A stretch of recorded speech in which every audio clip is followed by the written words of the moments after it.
Vachanananda Shri versus ಟ್ರಸ್ಟಿಗಳ ಮಧ್ಯೆ ಈಗ ಸಮರ ಮುಂದುವರೆದಿದೆ. ಪೋಕ್ಸೋ ಕೇಸ್ನಲ್ಲಿ ಜಾಮೀನು ಪಡೆದು ಅದರ ಬೆನ್ನಲ್ಲೇ ಹೋರಾಟ ನಡೀತಾ ಇದೆ.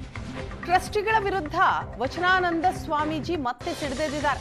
ಪೋಕ್ಸೋ ಕೇಸ್ನಲ್ಲಿ ಜಾಮೀನು ಪಡೆದಿದ್ದಾರೆ, ಅದರ ಬೆನ್ನಲ್ಲೇ ಈಗ ಹೋರಾಟ. ಹರಿಹರ ಪೀಠಕ್ಕೆ ಸರ್ಕಾರದಿಂದ ಬಂದಂತಹ ಅನುದಾನ ದುರ್ಬಳಕೆ ಮಾಡಿಕೊಂಡಂತಹ ಆರೋಪ. ಸರ್ಕಾರ ಮಧ್ಯಪ್ರವೇಶಿಸಿ ತನಿಖೆ ನಡೆಸೋದಕ್ಕೆ ವಚನಾನಂದ ಶ್ರೀ ಒತ್ತಾಯವನ್ನ ಮಾಡಿದ್ದಾರೆ. ಹಣ ಎಲ್ಲಿ ಹೋಯ್ತು ಅಂತ ಸೂಕ್ತ ತನಿಖೆ ಮಾಡಬೇಕು ಅಂತ ಆಗ್ರಹ ಮಾಡಿದ್ದಾರೆ.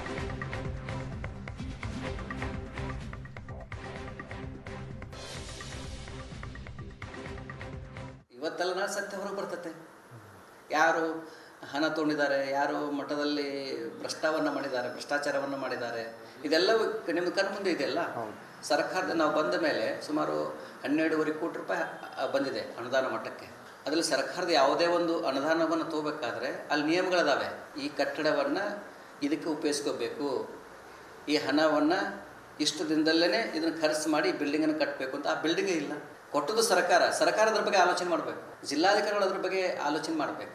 ಯಾವುದೇ ಒಂದು ಅದು ಟ್ಯಾಕ್ಸ್ ದುಡ್ಡದು, ನೀವು ಕೂಡ ಅದನ್ನು ಕೇಳೋ ಪ್ರಶ್ನೆ ಇದೆ. ಯಾಕಂದರೆ ನೀವು ಕೊಟ್ಟಂತಹ ತೆರಿಗೆ ಹಣದಿಂದ ಸರ್ಕಾರ ಒಂದು ಮಟ್ಟಕ್ಕೆ ಡೆವಲಪ್ಮೆಂಟ್ ಕೊಟ್ಟಿದೆ, ಮತ್ತು ಹಣ ಎಲ್ಲಿ ಹೋಯಿತು ಅದ್ರ ಬಗ್ಗೆ ಸರ್ಕಾರ ಸೂಕ್ತವಾಗಿರುವಂತಹ ತನಿಖೆಯನ್ನು ಮಾಡಬೇಕು. ಅಲ್ಲಿ ಬಿಲ್ಡಿಂಗ್ ಆಗಿದೆ ಅಂತ ನೋಡಬೇಕು, ಬರೀ ದುಡ್ಡು ಕೊಡೋದಲ್ಲ, ಅದು ಕೆಲಸ ಆಗಿದೆಯಾ ಅಲ್ಲಿ ನೋಡಿದ್ರೆ ತಿಳ್ಕೊಬೇಕಲ್ಲ. 10 ಕೋಟಿ ಅಂದರೆ ಸಾಮಾನ್ಯ ಹಣ ಅಲ್ಲ, ಅದು ಇಡೀ ಅಖಂಡ ಪಂಚಮಸಾಲಿ ಸಮುದಾಯದ ಉದ್ಧಾರಕ್ಕೆ ಕೊಟ್ಟಿರ್ತಾರೆ. ನಮ್ಗೆ ಅದರಲ್ಲಿ ಸಾಕಷ್ಟು ಫೋರ್ಜರಿ ಮಾಡಿದೆ ಅಂತ ಹೇಳಿದೀವಿ ಆಲ್ರೆಡಿ. ಹಣದಲ್ಲಿ ಫೋರ್ಜರಿ ಮಾಡಿ ದುಡ್ಡು ತೊಗೊಂಡಿದ್ದಾರೆ. 45 ದಿನದಲ್ಲೇ ದುಡ್ಡು ರಿಲೀಸ್ ಆಗಿದೆ, ಮತ್ತು ಬಿಲ್ಡಿಂಗ್ ಇಲ್ಲ. ಇದು ಸಮಾಜ ಕೊಟ್ಟಿರೋದು, ಯಾವುದೋ ಒಬ್ಬ ವ್ಯಕ್ತಿಗಲ್ಲ. ಇವತ್ತೇನಾಗಿದೆ, ಹಣ ಎಲ್ಲ ಅವ್ರ ವ್ಯಕ್ತಿಗತ ಉಪಯೋಗಿಸ್ಕೊಂಡಿದ್ದಾರೆ.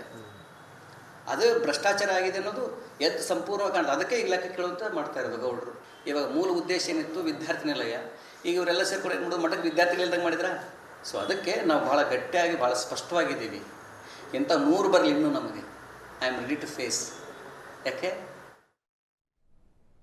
ಅದರ ಬೆನ್ನಲ್ಲೇ ಹೋರಾಟ ನಡೀತಾ ಇದೆ. ಟ್ರಸ್ಟಿಗಳ ವಿರುದ್ಧ ವಚನಾನಂದ ಸ್ವಾಮೀಜಿ ಮತ್ತೆ ಸಿಡಿದೆದ್ದಿದ್ದಾರೆ. ಪೋಕ್ಸೋ ಕೇಸ್ನಲ್ಲಿ ಜಾಮೀನು ಪಡೆದಿದ್ದಾರೆ, ಅದರ ಬೆನ್ನಲ್ಲೇ ಈಗ ಹೋರಾಟ. ಹರಿಹರ ಪೀಠಕ್ಕೆ ಸರ್ಕಾರದಿಂದ ಬಂದಂತಹ ಅನುದಾನ ದುರ್ಬಳಕೆ ಮಾಡಿಕೊಂಡಂತಹ ಆರೋಪ. ಸರ್ಕಾರ ಮಧ್ಯಪ್ರವೇಶಿಸಿ ತನಿಖೆ ನಡೆಸೋದಕ್ಕೆ ವಚನಾನಂದ ಶ್ರೀ ಒತ್ತಾಯವನ್ನ ಮಾಡಿದ್ದಾರೆ. ಹಣ ಎಲ್ಲಿ ಹೋಯ್ತು ಅಂತ ಸೂಕ್ತ ತನಿಖೆ ಮಾಡಬೇಕು ಅಂತ ಆಗ್ರಹ ಮಾಡಿದ್ದಾರೆ.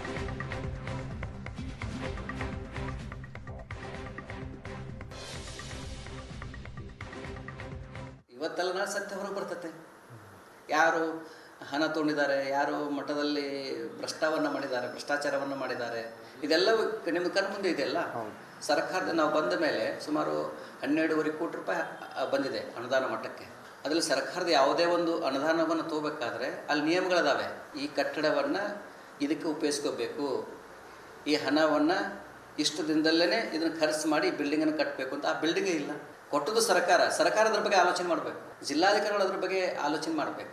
ಯಾವುದೇ ಒಂದು ಅದು ಟ್ಯಾಕ್ಸ್ ದುಡ್ಡದು, ನೀವು ಕೂಡ ಅದನ್ನು ಕೇಳೋ ಪ್ರಶ್ನೆ ಇದೆ. ಯಾಕಂದರೆ ನೀವು ಕೊಟ್ಟಂತಹ ತೆರಿಗೆ ಹಣದಿಂದ ಸರ್ಕಾರ ಒಂದು ಮಟ್ಟಕ್ಕೆ ಡೆವಲಪ್ಮೆಂಟ್ ಕೊಟ್ಟಿದೆ, ಮತ್ತು ಹಣ ಎಲ್ಲಿ ಹೋಯಿತು ಅದ್ರ ಬಗ್ಗೆ ಸರ್ಕಾರ ಸೂಕ್ತವಾಗಿರುವಂತಹ ತನಿಖೆಯನ್ನು ಮಾಡಬೇಕು.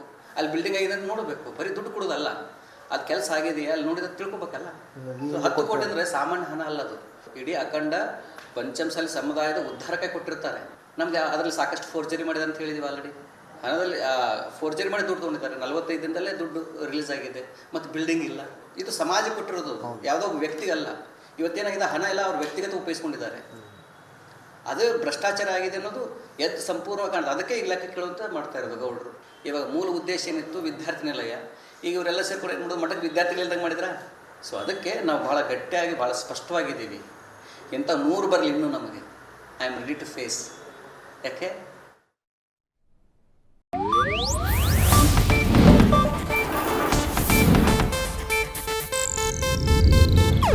ಇದು ಏಷ್ಯಾನೆಟ್ ನ್ಯೂಸ್ ನೆಟ್ವರ್ಕ್ ಪ್ರಸ್ತುತಿ.